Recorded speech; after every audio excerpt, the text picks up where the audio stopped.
Hey guys, so today I'm going to be installing some LED marker lights for my 2010 STI. I got these off of eBay, but you can get them off of Amazon as well. It took me about a month to get, of course, when you're ordering it off eBay. If we look at the quality of it, it's actually not too bad. Looks pretty OEM factory-ish. It's all pretty sealed, which is not too bad as well. It's got the 3 wires there, and the wires are coming out of right behind the plug there. Should be a really simple install. It'll turn your marker lights into LED brake lights, which will be nice. It'll kind of give you that 3rd brake light or 4th brake light. So let's see the other one here as well. So same thing, pretty good. Let's go test them out and see how they fit. Factory one that I've already pulled out. I will show you guys how to pull it out. It's really simple. You can do it without removing the bumper. It just pops right out real easy. But let's just do a quick comparison between this one and the one from eBay that I got. So that's the one that I got from eBay. Let's turn that around there. Wait, no, that's not the right one. That's the wrong side. So right there. So looks pretty much exactly the same. If we want to double check our fitment.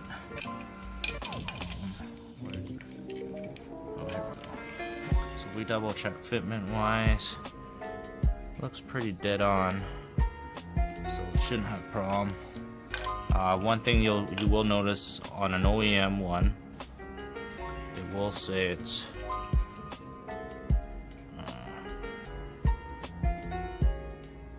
SAE right there, or DOT approved.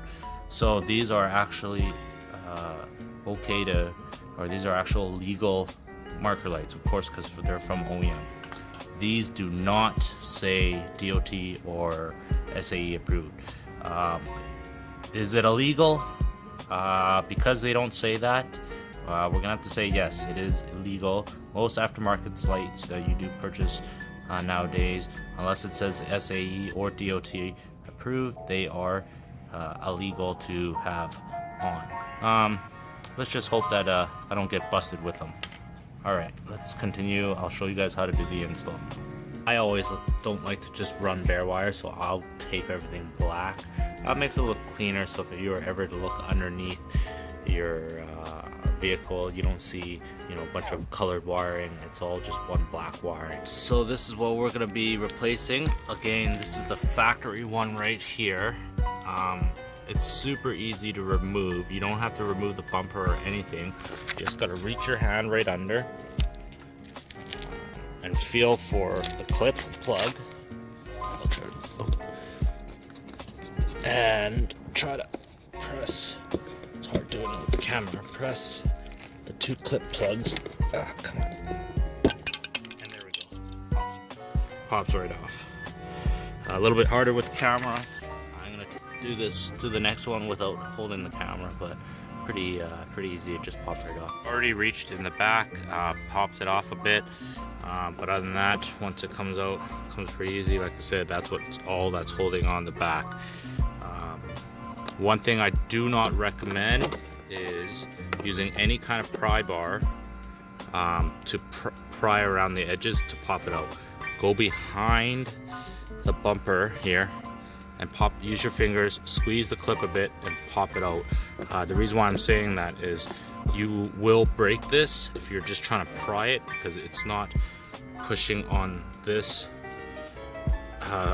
pressure clip to pop out of there. So do not use a pry bar or a panel popper or anything to pop it out. Just put your hand behind there, squeeze your 2 fingers behind here, and then pop it out, push it out. That's all it is. Okay, so the next thing you're going to want to do is you're going to want to gain access to the tail lights for the wiring. Just pop the trunk. And there's 2, I believe, 10 mils to pop off. and that should pretty much, you'll be able to remove this tail light. You most likely, there's a clip right here, so you're gonna have to go push this whole tail light towards you to pop it off. Okay, so if you're having troubles popping it out by hand, you can use a panel popper. I recommend a plastic one, not a flathead screwdriver. If you want to be extra safe, you can tape the edges here so you don't damage it, and just apply light pressures to pop it off. Okay, so I got it off. All that was right there. That's the reason why you need to push it this way, is because the clip slides in to that. That's why. So it doesn't require much force. You don't need to pry extremely hard. You just need to have enough so that you can slide it right out. Okay, so understanding the taillight harness, it's pretty easy to understand. You just need to look which wires go where. We're going to use a test light to be sure, but for example, you have a black and a white and with a black tracer here. If you look, that goes pretty much to the reverse light, so we know that's not the wiring that we want. Now you see the corner light here, the marker light. That's probably the plug because it's near the marker lights, just like that one's for the reverse. This one is the marker lights. So we do want marker, so most likely it's going to be one of these two wires. Black generally is ground, but if we want to be safe, use a test light just to make sure. Now of course then there's the actual LED, factory LED, the factory LED brake lights. That is probably on this harness right here going into the LEDs, so we're gonna have to test which one's which and figure out which one's the actual brake. So let's get going on that. So one thing as well you notice is that this whole taillight is removable. If you wire those marker lights down there to this tail light off this side of the harness, which is fine, you can, but you're gonna have an issue if you ever want to remove this. You're gonna have to snip the wires just to take this tail light off, because it's on this jumper picky tail, this quick connect here. What I'm gonna probably do is wire it into the factory side, just so that if I need to ever remove this tail light, it can just pop right off and I won't have any issues. It's the same thing, it's pretty easy. If you look at the jumper harness here, you have all the corresponding wires. Essentially what we're going to be using is the green, the red, and the black. So we just match the corresponding areas to the actual factory pinout, and we will be able to actually strip back this wire, solder it onto these wires, and then we can still make this taillight removable in the future. So let's do that. Okay, so I've gone ahead and stripped back the factory wiring. So right here we can see that red is brown. We can see that green is black and white. And the last one is the black, which is black. So on this back of the pinout here, we're going to use this one, and this one. We're not going to touch that white wire. That white wire is the reverse light wire, which we're not going to use. The next thing we're going to do is we're going to take this piece of extra long wire and we're going to snake it down. We're going to pull it through the hole so that we can feed the wiring up. So there, just shove it down there as long as you can. Reach back here, see if you can feel it, which I got it right there. And there we go, it's fed right through. Pretty simple, pretty easy. Now we're gonna tape it to the tail lights, and then feed it back up so that we can wire it right there. Okay, so she's all wired up. I just need to solder it. Now, there are people that will put T-taps on this. I do not recommend putting T-taps on it just because it could break the wire in half. Always solder everything.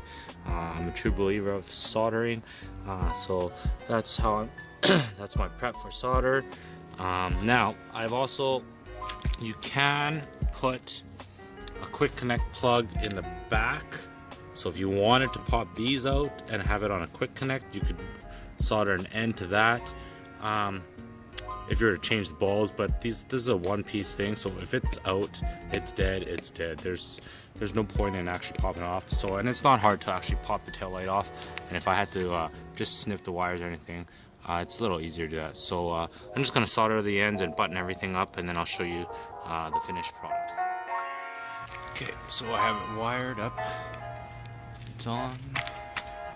All right, so it looks good, wired up nicely. Good. Off brake, on, perfect. All right, so that's all wired up. It's nice, tight. I'm just gonna put a zap strap right here. Still have a little bit of slack, but it's not gonna dangle, and we're good. So I got the left side just finishing up here. That's with the final wiring. Again, looks pretty clean. It's got a little bit of slack, but it's not gonna hit the exhaust wire. I double checked, so we're good. Everything's all buttoned up here nicely. Plug it back in and call it a day. Okay, so this is the finished product. Looks pretty good. Doesn't look too racer. Looks pretty. The colors do match a little bit. It's a little bit bright. I mean, if you wanted to throw another layer of red tint over it, you could. But overall, it looks pretty good. Very subtle. Is it well worth the $29-39? Yeah, definitely. Anyways.